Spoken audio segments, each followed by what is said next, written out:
Iwasan muna natin mga katiktik na mag-upload ng ganitong klaseng mga content dahil marami po akong nakita na nagkaroon po ng violation ang kanilang mga account dahil sa content na ito.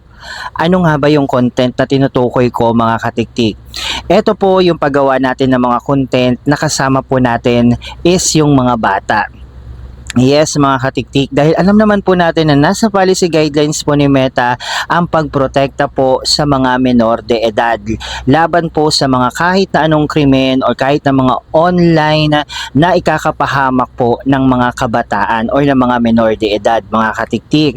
Payo ko lamang po sa inyo, huwag nyo pong masyadong tatagalan ang exposure ng kahit na anong edad yan basta mga bata yan mga katiktik. Especially po, huwag po kayo mag-upload ng mga nakahubad, may mga sinusubo or mga umiiyak na mga bata. Dahil po mahigpit po si Meta pagdating sa proteksyon sa mga kabataan or sa mga menor de edad.